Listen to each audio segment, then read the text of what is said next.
This class will be concerned with communication channels. And we'll start by looking at the types of communication channels. For a start, organizations need to adapt to changing technology and source new methods of communications. It's very important that organizations use the most efficient methods.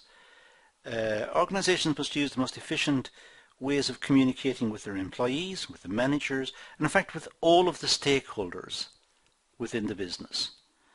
So it's important that the organization are aware of various communication channels and the importance of these channels to the stakeholders and the ease with which the stakeholders can access those channels and use them. So there's a constant review of communication channels, and probably for this reason companies, generally speaking, use several channels to communicate the same message. So organizations cannot solely rely on basic forms of communication such as face-to-face communications. Depends on the size of the organization. If it's a very large organization, then face-to-face communications is not practical. It must have some way of communicating en masse, communicating to all of the workers and all of the managers, and ensuring that all of the stakeholders are aware of the direction the business is travelling in, what products it's making, what are its aspirations, what are its plans, what are its strategies, and so on. And without giving away commercial secrets, that must be passed down through the organization. Organizations need to have a wide array of communication channels which provide for effective communication throughout the organization. As I said earlier, it's not simply good enough to have one form of communication. Different people have different requirements. So for example, if it uses email to communicate to everybody in the business, not everybody may have access to email. So it may use a variety of sources. It may use company publications, or it may use email plus company communications plus have regular meetings with managers and brief the managers who will have meetings with their employees and brief the employees, and so on. So there may be a variety of channels used to communicate. Now the types of communication channel. Well, communication channels for a start are modes of delivery. They deliver the message. They deliver the information from the sender to the receiver. So the channel is the mode of delivery. There are many facilities, sources that organizations can adopt to help them transmit their message across to the receiver.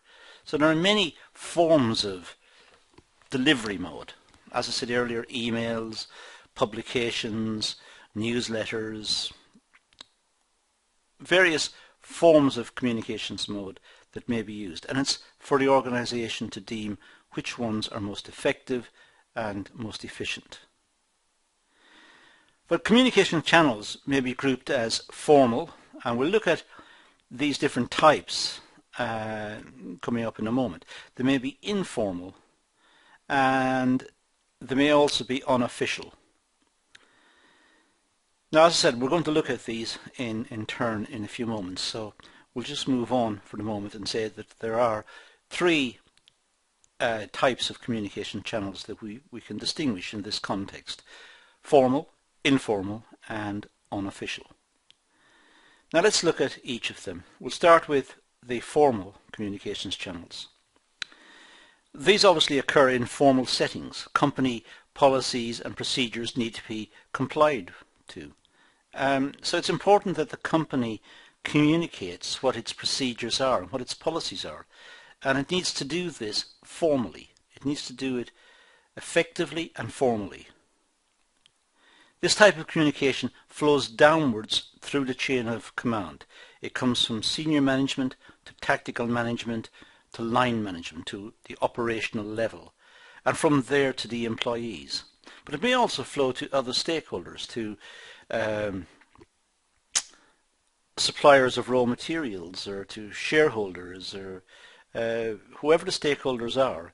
It may flow to them as well. So this is formal communications. affecting the business and flowing to those who need to know or should know, who are involved in the business. And it's a formal flow. Employees are informed and instructed about company rules, regulations, policies, future organisational plans, aims and objectives. So the employees are kept up to date with the thinking of the business. And this flows out formally. It may be in the form of publications, a pamphlet, or it could be newsletters, or it could be emails, bulletin boards, it could be on the website, the official company website. It may be formal and flows out in this sense, but generally speaking, it may not contain a lot of information because of the need for secrecy, commercial secrecy as well. But nonetheless, it gives an indication to the employees and to the managers of rules, regulations, requirements, the policies of the business and so on. So formal communications may include company newsletters, memos sent to managers that are then required to pass on the content to the employees. It could be reports, company reports published, company policies which may come out in the form of formal documents and made available to all of the stakeholders who are affected. And obviously employee contracts are formal documents and they must be dealt with formally within the business. Review meetings, these may be formal. It's important that the company review its policies, its procedures, its working practices and so on, and this should be done formally so that it's going to be incorporated into any changes that the company recommends to its practices and its procedures. There could be conferences, which are formal meetings and may involve shareholders as well as senior management and middle management, and it's a forum for all who participate to make a contribution, and it's dealt with formally, it's dealt with officially, and the issues are addressed in a formal sense. And could be bulletin boards, could be simply that the information is put on a notice board on the entrance to the building, or it's put on the website, and again, it's accessible. Now, informal channels, well, communications that is not linked to the organisation, not directly linked at least to the organisation. Within an organisation, there will always be an opportunity to develop informal communications networks. Informal communications networks means that groupings within the company will come together, form a little discussion group or an interested group in a certain area, and we'll have perhaps informal meetings, chats about what could be done to improve efficiency or improve the way work is done or improve staffing or working practices or whatever, and who will make informal recommendations to the next layer of management for consideration. Informal communications can take place between managers and employees. Could be managers to managers or employee to employee. So there can be all sorts of permutations that uses informal contacts. It could be managers forming little groups of employees to discuss working practice within a certain section of the plant, or it could be within the office someone who is interested in adopting a new practice, forming a little group to discuss the advantages and disadvantages of that practice within the office. There are always opportunities to make informal contacts. it has to be remembered that companies are social organizations as well as commercial organizations. Companies are stocked up with people. People are involved in companies, and people are social. They will speak to each other, they will talk, they will find areas of interest, they'll communicate, they'll come up with ideas. Sometimes the ideas are not very good, but they'll come up with ideas. And they should be treated as serious recommendations. Not necessarily adopted, but certainly considered. Informal communication is just as important as formal communication. It enhances effective social networking. Informal communications should not be suppressed. It should be encouraged. Businesses should encourage manager-employee contacts, employee-employee, and manager-manager contacts. There should be, all of these contacts are important because they are the groupings that will come up with ideas that may lead to efficiency and greater productivity. When individuals are engaged in informal communications, they are more likely to express themselves effectively. Discussions over employee grievance, for example, sharing of ideas between managers and their subordinates. So whenever there are controversial issues, for example, employee grievance about some aspect of work or working practice, informal groupings are good ways of dealing with it because it brings the topic to the surface, it brings it into the open, and it's possible to discuss it openly and deal with it. And issues between managers and employees can also be dealt with openly. If there are issues, if an employee feels that he or she is not being treated fairly by a manager, perhaps an informal grouping where this is aired may be important, it may be useful. Informal communication is beneficial as it accelerates the communication process. Informal communications don't have to work through an organization, it doesn't have to go through the hierarchy, and it's informal, so the topics discussed can be looser and the comments don't have to be as precise. But at the end, if strong recommendations come out of informal groupings and recommendations which could benefit the company, they can be reworded, restructured, rethought out, and then submitted as proper recommendations to the business. But they've come really from very informal contacts within the business. So informal communications include discussions over work breaks, people just chatting over a cup of coffee in the morning or a cup of tea in the morning, talking about how things could be done better. It could be team working towards projects and goals. Teams come up with ideas and talk about how working practice could be changed or improved. Quality circles and trade unions.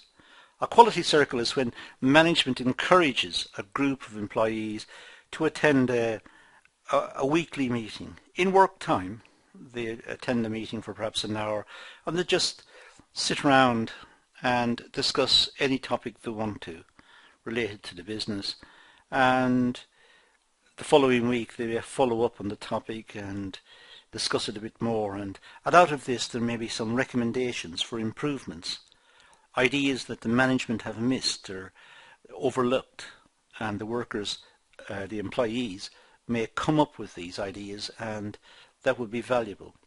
And trade unions, if they're within the company, may also have ideas about working practice which are constructive.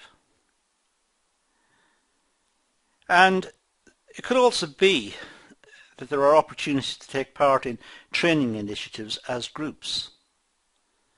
Perhaps the company can find training centres that will train groups of workers in particular functions, perhaps in how to have meetings and how to organise themselves to come up with ideas and they become more involved with the business and more motivated as a consequence, because their opinions has got a channel. It can go back through the organisation. And informal communications, as I said, can be between employees or between managers. So it flows in different directions. It flows from one employee to the next, or it could flow from an employee to a manager, or a manager to an employee, or a manager to another manager. So these are informal. People are constantly looking at what they're doing and how they're doing it, and looking at ways to improve the working conditions and improving productivity and so on. And this information is floating around. It's informal, but it's there, and it is important. Unofficial channels of communications. Well, within organisations, there will always be room for social conversations. There's always place for people just to have a brief chat. It may be about a football match, or about some new film that's on the circuit, or a piece of music, or whatever. It may be not related to work, but it could also be related to work. They could also say, have you seen the new machine that does this, or what a waste of money, because it could have been done better had they restructured it that way. Now, you will always get employees who will just make comments like this, but it may be worth following up on the comments to see if there is anything in them. Social conversations include rumours. Well, rumours can be bad, and generally speaking, rumours tend to be bad. That's why they become rumours. People don't want to have their name on something that's bad. But it's important to recognise that unofficial channels exist within businesses, and that rumours can circulate within those channels, and sometimes it's important to make sure that the rumours are countered as quickly as possible if they come to the surface, because rumours can be destructive. Conversations could be about television programs, or about the news. Could be about politics, what's happening in the local area, or happening in government. It could be gossip about other people in the business. And it could be about the individual's daily activities, how the children are doing at school, or where they're going on their holidays, or it can be anything. So social conversations can be very general, can be very wide-ranging. But within all of that, there may also be comments about working practice, about their particular function and how their function could be improved. And it's important that management is able to pick up on any ideas floating around of that nature. If not, if there are no comments about working practice or efficiency improvements, if they're just simply down to rumours, television programs, the news and so on, that's also important. It's also important to respect the fact that people are social. They're not machines. Providing they're not spending all day speaking about rumours and television programs and the news and politics and so on, that's okay. If it's over a tea break, that's fine.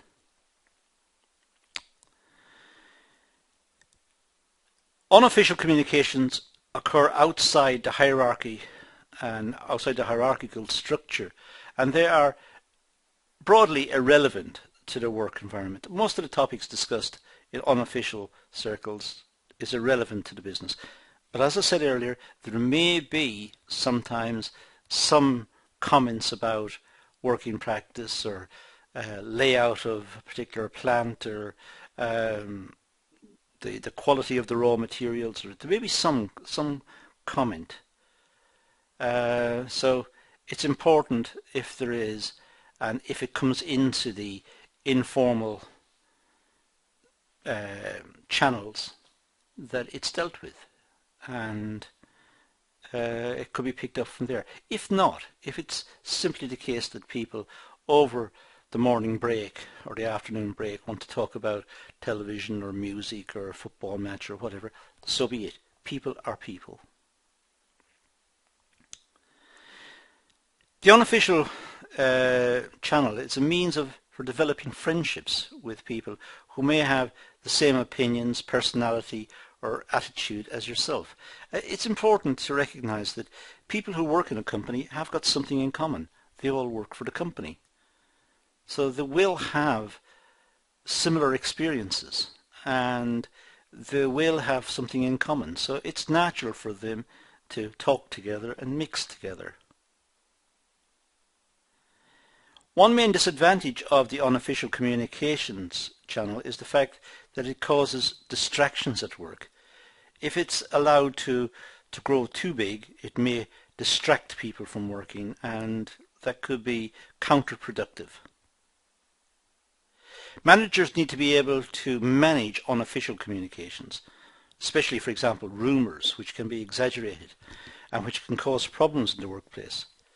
So if rumours emerge, then it's important for the management to be able to deal with the rumours and deal with the rumours in that channel of communications if possible. But if not, on the next channel up, the unofficial channel, to deal with it, to get it written into any departmental document that this rumour is not true, and deny it if that is the case. If the rumour is true, then the management must work out its policy as to what is the best route. Now, choosing the right channel.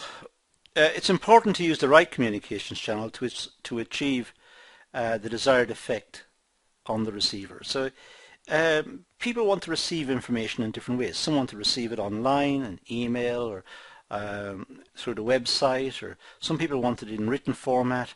Some people want to have it face-to-face if possible and have a small group meeting. So it's important that the right communication channel is found.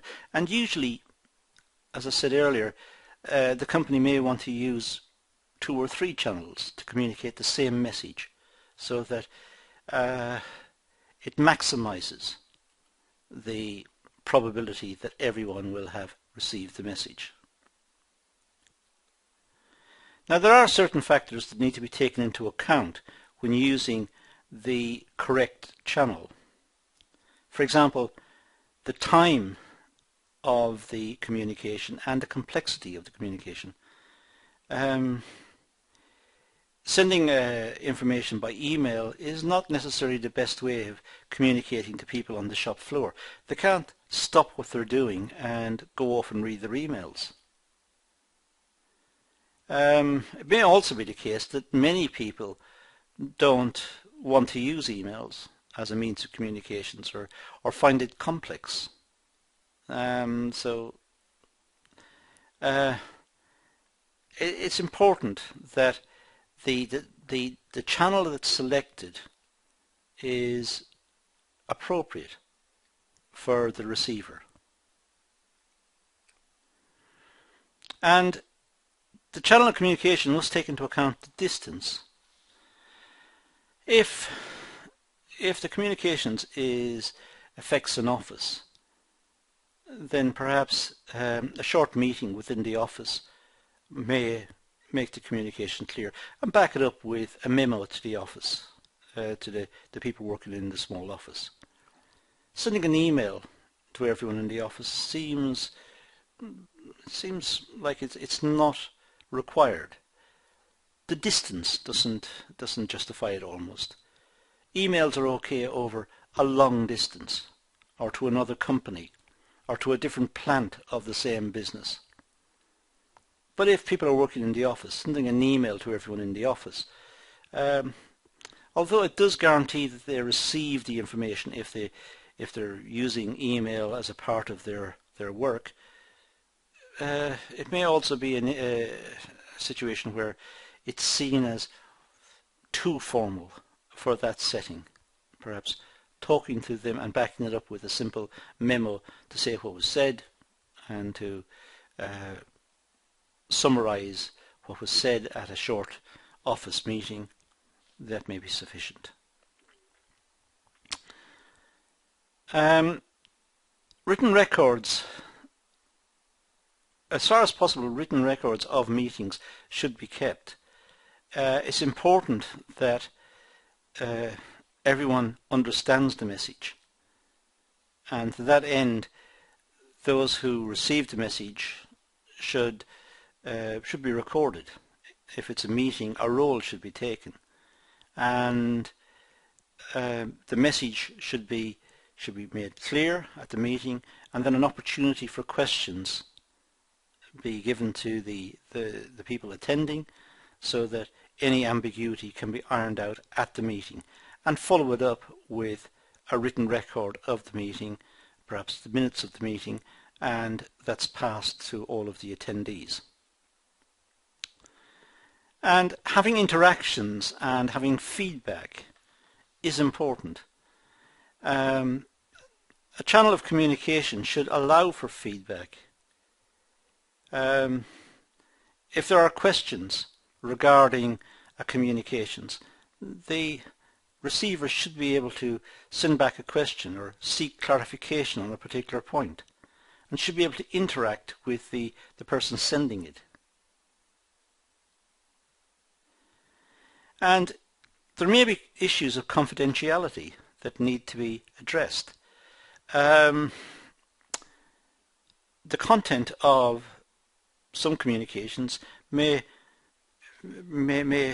require confidentiality, and may require that the receiver does not talk about the content of the message.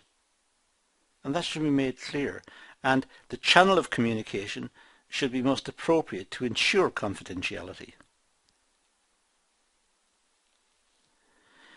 And the recipient, him or herself, should be capable of accessing the material.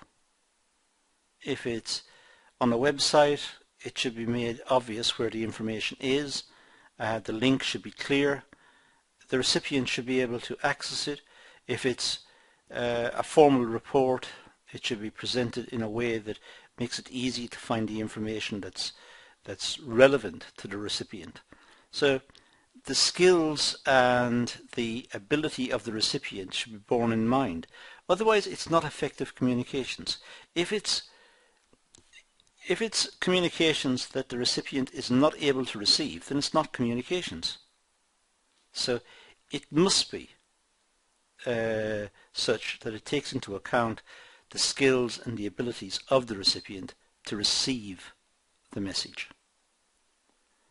And of course, the cost of the whole exercise should be taken into account. If it is a very expensive channel of communications, then does it justify having it? Is it justifiable? If it's too expensive, perhaps an alternative should be found.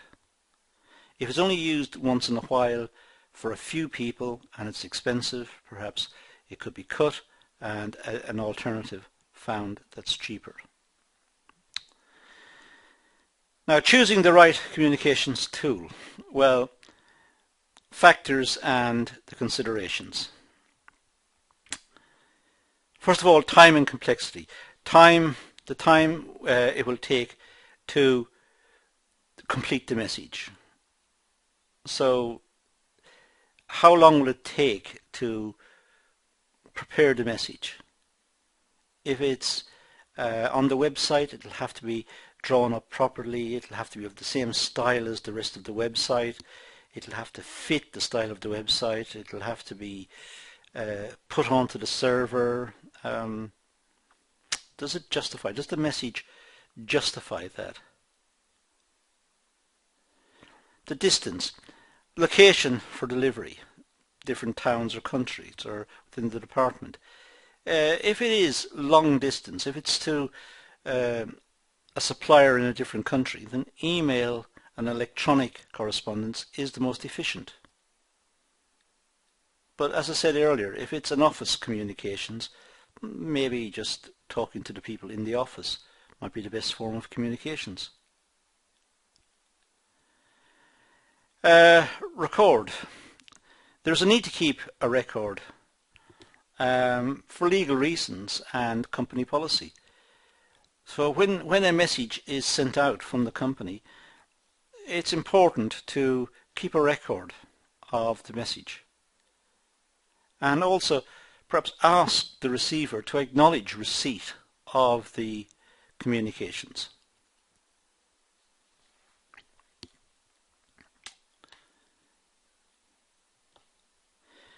Then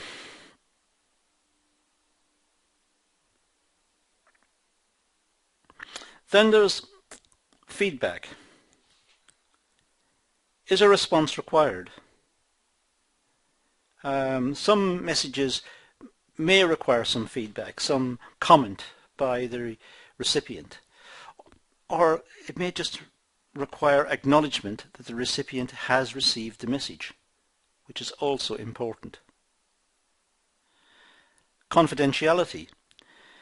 Does the method maintain confidentiality? For example, overhearing of telephone conversation, letters read by other staff, internal mail is not secure.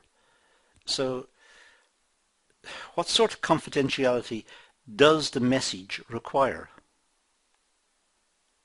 And what channel should be selected to try and maximize confidentiality if it's required? Look at the recipient. Who is the message being conveyed to? Managers may require in-depth reports. Employees require general memos. So who is the recipient of the message? Some messages may be aimed at very technical people who will produce technical reports and respond to the message.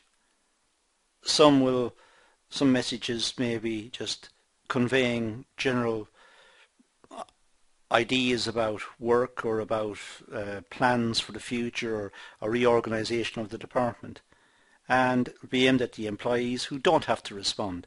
They may wish to respond, but they don't have to.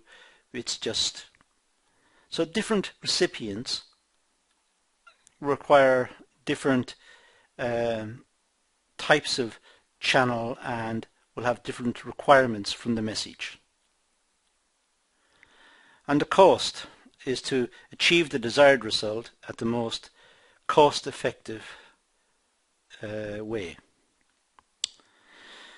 Now, the method of communications. Well, formal, informal and unofficial communication channels use a variety of media tools to transmit information within the work environment. So there's a whole variety, as I said earlier. We'll look at these again, but emails and publications and meetings and face-to-face and so on. So it's a whole variety of channels that may be used.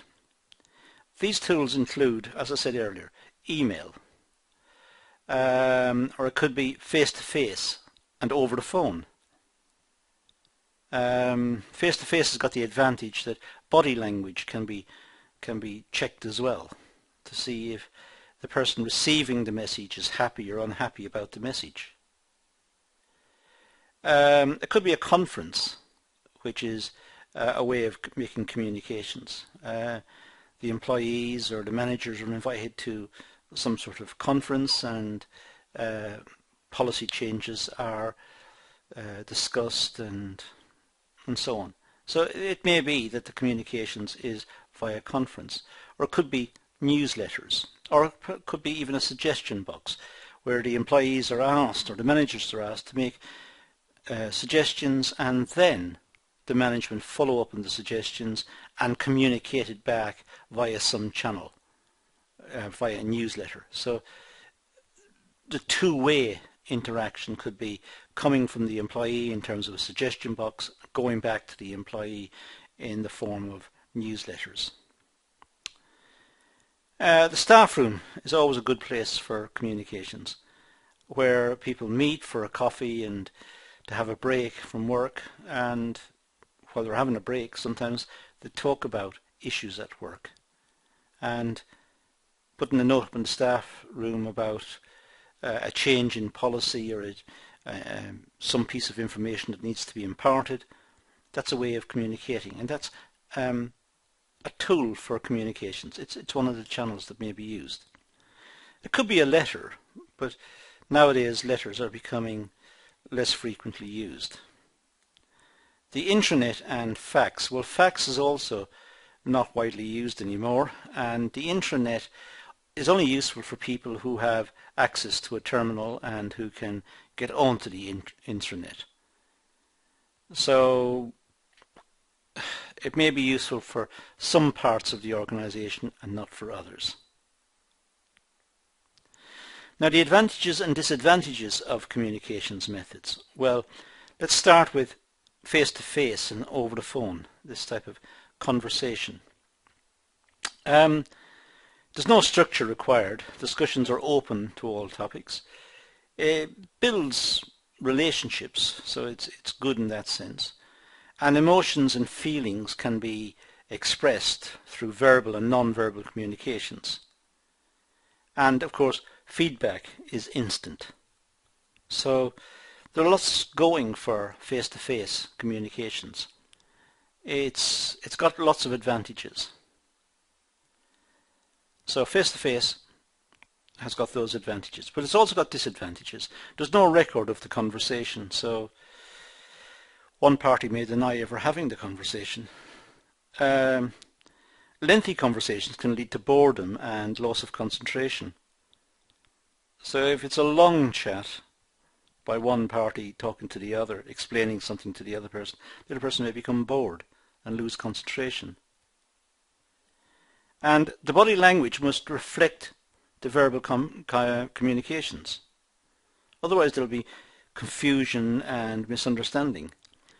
So if, for example, the communications is coming from one person and the communications is quite positive, but their body language looks quite depressed and bored and fed up, then the receiver of the message will be confused. The message is upbeat, but the person delivering it looks quite depressed.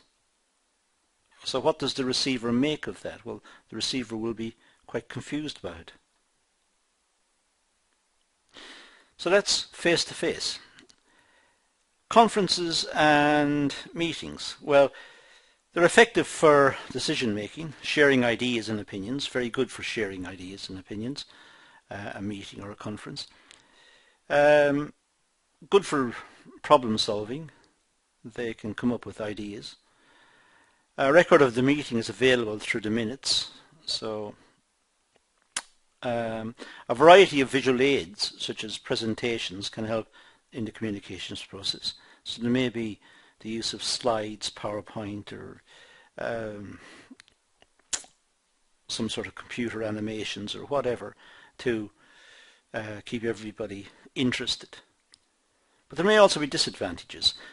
May sometimes be difficult to arrange if staff have different work schedules. So organizing conferences and meetings may have problems about when should the meeting take place. Some individuals may be overcome by the whole experience, and others may be confident employees. So some may make good contributions, and others are intimidated and just sit quietly and don't make contributions.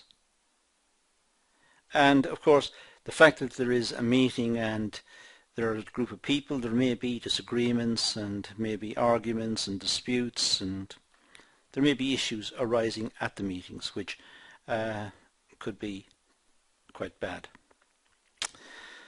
Using memoranda. Messages can be sent to a large group of people for a start, so a memo can be sent out to many people. It's good at giving instructions and informing because it's sent out to a whole group. Good for internal communications. It's brief, it's convenient, and it's cost effective. So it's got lots of advantages there. And it's a record, so it can be reviewed. It can be kept and looked at later. So If the policy changes, then the memo would have to change as well. The disadvantage is the sender does not receive immediate feedback. So sending out a memo, the sender doesn't know how it's been received, if it's been well received or not. If it's used too often, memos can become ineffective. Individuals will begin to ignore them. Too many memos, they're not read and they're not acted upon. They're not seen as important. There are too many of them. And if they're not written correctly, they can confuse staff. They can mislead staff and confuse them. Writing memos is a time-consuming process, as memos have to be sent through the internal mail system. So there has to be a mechanism, a channel for the delivery of the memos into pigeonholes or to departmental managers who pass them out to the workers or whatever. But it can be time-consuming. And there's no opportunity to present ideas or express non-verbal communications. So it's just a memo. It's something that's a set of instructions, and there is no way of gauging body language or anything of that nature. Letters. Well, letters have the advantage they can be kept as a permanent record. Letters are a very well-known form of communications, and usually accepted by all. It's a letter. Messages can be in detail to provide a better understanding to the reader, so it can be quite a detailed letter. And it improves the company image by adding formality to the letter. So the company image is improved. It's quite a formal communications. So that adds to the, if you like, the prestige of the business. It's a formal letter. The disadvantages of letters. Well, there is never a guarantee that the letter will be delivered to the recipient. So the letter may be sent out, but it doesn't mean that the person receives it. There is an expense that needs to be accounted for, the cost of delivery, for example. So there is a cost, not just in composing the letter and getting it into the envelope and getting it sent out, but the postage and so on.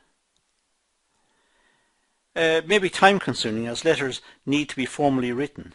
They represent the organization, so the people writing the letter must have a good standard of communications, written communications, good grammar, good spelling, good organization, good paragraphs, and well laid out letters. And of course the sender will not receive an instant feedback. Having sent out the letter, there is now the uncertainty: did the person receive the letter, and what did they think of the letter, and what's their response to the letter? And of course confidentiality is always an issue. Did the recipient receive the letter? Did it go astray? Did somebody else read the letter? So was confidentiality breached by the fact that the letter went astray?